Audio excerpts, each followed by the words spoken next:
নমস্কার, ব্রেকিং বাংলায় আপনাদের স্বাগত। আমি জয়ন্ত মজুমদার। আমাদের বিরোধী দলনেতা শুভেন্দু অধিকারী এই এসআইআর এ যে সমস্ত বিএলওরা কাজ করবেন বাংলাতে, মানে বুথ লেভেল অফিসার, তো সেই সরকারি আধিকারিকদের একটা হুমকি দিয়েছেন। হুমকিটা হচ্ছে, তিনি বিহারের রেফারেন্স তুলে হুমকিটা দিয়েছেন। সেটা হচ্ছে যে বিহারে বিএলওরা যারা সরকারি আধিকারিক বুথ লেভেল অফিসার এই এসআইআর এ কাজ করেছেন, ভোটার তালিকা নিবিড় সংশোধনে, তারা ঠিকমতো কাজ না করার জন্য তাদের 52 জনকে নাকি জেলে যেতে হয়েছে, এই বলে তিনি হুমকি দিয়েছিলেন বুধবার দিন। তা শুভেন্দু অধিকারী কি হুমকি দিয়েছিলেন আমি আপনাদের একটু প্রথমে শুনিয়ে দিই। 52 জন জেলে আছে বিহারে। আমরা 2002 এর ভোটার লিস্ট হাতে রেখেছি, 2025 এর ভোটার লিস্ট হাতে রেখেছি। ম্যাপিং এর পরে বাড়ি বাড়ি গিয়ে দুটো ফর্ম দেবে, একটা ফর্ম নিয়ে আসবে, একটা ফর্ম থাকবে। এরপরে যে ড্রাফট ভোটার লিস্ট বেরোবে, তাতে যদি আমরা দেখি 2002 এ শেখ ইয়াসিনের নাম ছিল না, তার নানা ঠাকুরদা বাবা কারোর নাম ছিল না, তার নামটা রেখে দেওয়া হয়েছে, তাহলে কিন্তু বিএলওকে ভুগতে হবে। আপনারা শুনলেন শুভেন্দু অধিকারীর হুমকির কথা। তো শুভেন্দু অধিকারী হুমকি দেওয়ার পরেই হচ্ছে তৃণমূলের নেতা জয়প্রকাশ মজুমদার তিনি বলেছেন যে বিরোধী দলের নেতা বলেছেন বিহারে 52 জন বিএলও জেলবন্দি, তা উনি 5 জন জেলবন্দি বিএলওর নাম প্রকাশ করুন। ভুল তথ্য দিয়ে রাজ্যের বিএলওদের বিভ্রান্ত করার চেষ্টা করছেন উনি। এটা জয়প্রকাশ মজুমদার তার রিয়াকশনে জানিয়েছেন।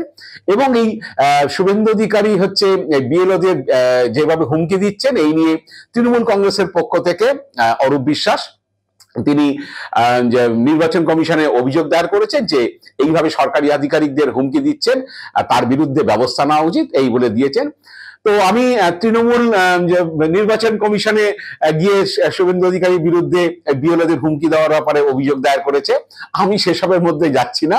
আমি যেটা বলতে চাইছি সেটা হচ্ছে যে শুভেন্দু অধিকারী যে হুমকিগুলো দিচ্ছেন, সে হুমকির মধ্যে বিস্তর জল মেশানো। কারণ হচ্ছে যে এটা তো জয়প্রকাশ মজুমদার বলেছেন যে উনি 5 জনের নাম প্রকাশ করুন, সে নাম এখনো প্রকাশ হয়নি বুধবার থেকে।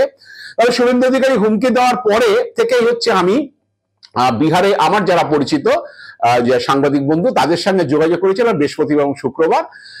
তো আমি যে এটা নিয়ে একটু চর্চা করেছি বলতে পারেন, যে 52 জন বিএলও গ্রেপ্তার হয়ে জেলবন্দি শুভেন্দু অধিকারী বলেছেন। তো সেই কারা গ্রেপ্তার হয়েছেন, কি বৃত্তান্ত, এসব নিয়ে কয়েকজনকে ফোন করেছিলাম যারা ওখানে সাংবাদিকতা করেন, সমস্ত খোঁজ খবর রাখেন। তো তারা বললেন যে এরকম জেলবন্দি টলবন্দি হয়ে রয়েছে, এরকম বলে কিছু শুনিনি।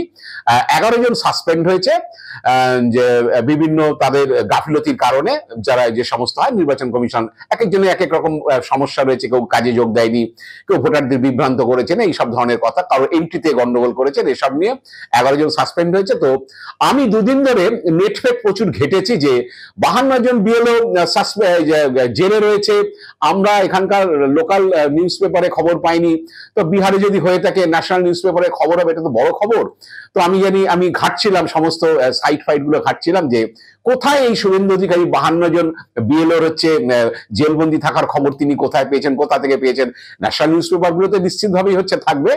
তো আমি সাসপেনশনে খবর পেয়েছি 7টা এবং 2টো যে নিউজ পেপারে, ন্যাশনাল নিউজ পেপারে আমি নেটফেট ঘেটে সার্চ করে, যেখানে হচ্ছে 9 জনকে সাসপেন্ড করা হয়েছে। যদিও আমার বিহারের যারা বন্ধু সাংবাদিক তারা বলেছেন যে 11 জনকে সাসপেন্ড করা হয়েছে গাফিলতির কারণে, ডেরিডিকশন অফ ডিউটি, সেটা যে নিউজ পেপার গুলোতেও বেরিয়েছে। বিভিন্ন জনের বিভিন্ন ধরনের গাফিলতির কথা বলেছে। তো গ্রেপ্তারে জেলে রয়েছে, তো সেটা নিয়ে অনেক খোঁজ করতে গিয়ে শুভেন্দু অধিকারীর জন্য একটু সান্ত্বনা পুরস্কার আমি পেয়েছি। সেটা হচ্ছে ইন্ডিয়ান এক্সপ্রেসের একটা নিউজ আমি দেখলাম, সেখানে 2 জন বিএলওকে গ্রেপ্তারের কথা উল্লেখ আছে। আচ্ছা, সেটা হলো যে একটি গয়া জেলায় সেখানে হচ্ছে যে একজন বিএলওকে টাকা নিতে দেখা গেছে, কি না এনুমারেশন ফর্ম যে ফিল আপ করা হয়, যে সেই একজন মানে ভোটারের হচ্ছে এনুমারেশন ফর্ম ফিল আপ করে দিচ্ছেন বিএলও, তার বিনিময়ে তিনি টাকা নিচ্ছেন, এরকম একটা ভিডিও ভাইরাল হয়ে গিয়েছিল। তো সেটা নিয়ে কমিশন তদন্ত করে কেন তিনি টাকা নিচ্ছিলেন সেই এনুমারেশন ফর্ম ফিল আপ করে দেওয়ার জন্য ভোটারের থেকে, তার জন্য তাকে হচ্ছে প্রিভেনশন অফ করাপশন অ্যাক্টে হচ্ছে তাদেরকে গ্রেপ্তার করা হয়েছিল। তো সেটা আবার ওই যে নাম পরিবর্তন করে দেওয়া বা অমুক তালিকা 2003-এর তালিকার নাম নেই 2025-এ তুলে দিয়েছে, এইসব বিষয় না, টাকা নেওয়ার জন্য গ্রেপ্তার করা হয়েছিল। এটা হচ্ছে গয়া জেলাতে। আর সেকেন্ড হচ্ছে বেগুসরাইতে একজন বিএলও বুথ লেভেল অফিসার, তিনি একটা স্টেটমেন্ট দিয়েছিলেন হিন্দি নিউজ চ্যানেলে, সেখানে নাকি তিনি এসআইআর নিয়ে বিভ্রান্তিমূলক কথাবার্তা বলেছেন, এটা হচ্ছে অভিযোগ। তো এই দুজনকে গ্রেফতার করা হয়েছিল, 52 নয়। তা শুভেন্দু অধিকারী তো 52, শুভেন্দু অধিকারীর চেলারা কেউ কেউ আবার হচ্ছে সমাজ মাধ্যমে 54 করে দিচ্ছেন, আরো দুজন, কেউ পারলে 104 জন করে দেন। তো এই হলো ব্যাপার। কারণ হচ্ছে শুভেন্দু অধিকারী সব বাজার গরম করার ব্যাপারে মাস্টারপিস, আমি আগেও বহুবার বলেছি। তো আমি যেটা জয়প্রকাশ মজুমদার হচ্ছে দাবি করেছিলেন যে আপনি 5 জনের নাম প্রকাশ করুন, আমারও হচ্ছে কথা যে শুভেন্দু অধিকারী আপনি 52 জন বিএলওর নামটা প্রকাশ করে দিন, যে এই জেলাতে এই, যেমন আমি 2 জনের নাম প্রকাশ করলাম, বা আমি আমার বন্ধুস্থানীয় সাংবাদিক তাদের কাছ থেকে নিয়ে বা নেট সার্চ করে বিভিন্ন ন্যাশনাল নিউজ পেপার থেকে যে খবর এসছে তাতে আমি দেখছি যে 9 জনের মতো হচ্ছে সাসপেন্ড হয়েছে বিভিন্ন হচ্ছে গাফিলতিমূলক কাজের জন্য, অভিযোগে, গাফিলতির অভিযোগে। তো আপনি একটুখানি 52 জনের নামটা প্রকাশ করে দিন, আমি হচ্ছে হার মেনে নেব যে আপনি 52 জন জেলবন্দি রয়েছেন এখনো বলছেন বলে আমাদের এখানকার বিএলওদের চমকাচ্ছেন, যে হুমকি টুমকি দিচ্ছেন, যেটা তৃণমূল অভিযোগ করেছে। তো 52 জন একটু নাম প্রকাশ করে দিন, এই জেলায় এতজন, এই জেলায় এতজন, এই নাম, তারা এই কারণে তারা গ্রেপ্তার হয়েছে। আমি জানি যে এইসব শুভেন্দু অধিকারী হুমকির মধ্যে জল মেশানো থাকে, কারণ তিনি এগুলো বলে দিয়ে বাজার গরম করতে ওস্তাদ। আসলে যেটা বলি, আমি গতকালের ভিডিওতে বলেছি যে এসআইআরটা নিয়ে শুভেন্দু অধিকারী, এসআইআর যখন বিহারে শুরু হয়েছিল তখনও শুভেন্দু অধিকারী তখন থেকেই বলছেন যে বাংলাতে এসআইআর হলে 1,25,00,000 ভোটারের নাম বাদ যাবে। আসলে বিষয়টা শুভেন্দু অধিকারী ভালো জানেন যে 1,25,00,000 বাংলাদেশি অনুপ্রবেশকারী রোহিঙ্গাদের নাম বাদ যাবে না, কারণ যিনি যেটা দাবি করেছেন যাবে না। ম্যাক্সিমাম হচ্ছে হিন্দুদের যাবে, মতুয়া সম্প্রদায়, রাজবংশী সম্প্রদায়, নমশূদ্র সম্প্রদায় এবং কিছু দলিত যারা আছেন এসসি এসটি, তাদের নাম বাদ যাবে। এটা তিনি খুব ভালো জানেন। সেটা প্রায় 50-60 লক্ষ হতে পারে, যাদের 2002-এর ভোটার লিস্টের নাম নেই অনেকের, প্লাস অনেকের সেই নথি নেই যেটা ইলেকশন কমিশন চাইছে।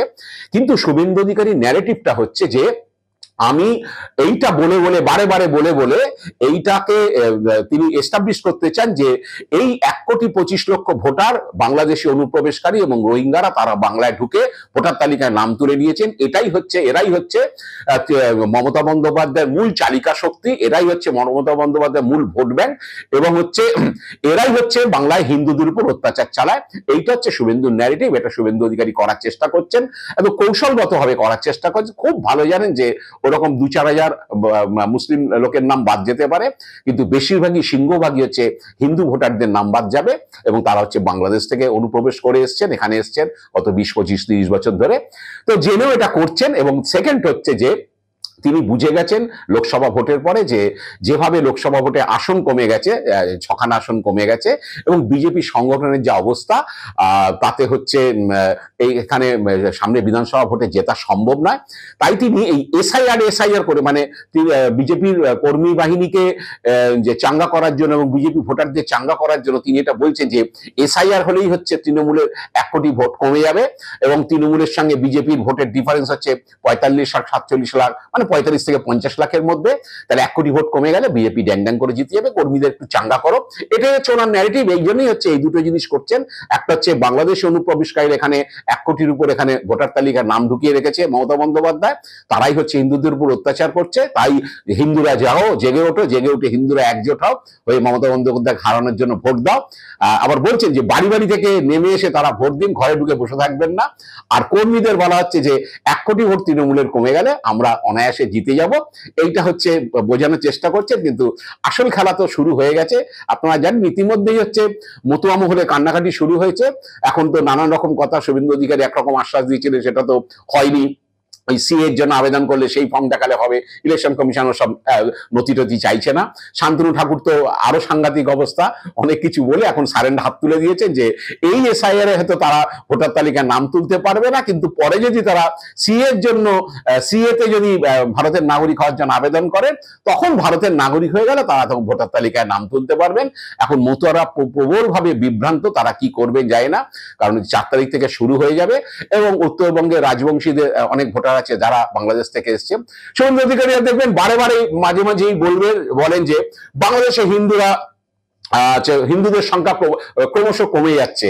আগে এত শতাংশ হিন্দু ছিল বাংলাদেশে, এত শতাংশ হিন্দু হয়েছে, হিন্দুদের উপর অত্যাচার হচ্ছে। এই যে হিন্দুরা বাংলাদেশে কমে যাচ্ছে, তা যদি তাই ঠিক কথা হয় শুভেন্দু অধিকারী আপনার কথা মতো, তাহলে সেই হিন্দুগুলো যাচ্ছে কোথায়? তারা নিশ্চিতভাবেই হচ্ছে পশ্চিমবঙ্গে ঢুকেছে এবং গত 20-30 বছর ঢুকেছে। এই জন্য বাংলাদেশ স্বাধীন হওয়ার পর থেকে যে হিন্দুদের সংখ্যা ছিল তার একটা বড় অংশ কমে গেছে, যেটা আপনারা বারবার দাবি করেন। তো সেই কারণে হয়তো হয়েছে, সেটা ভালো জানেন।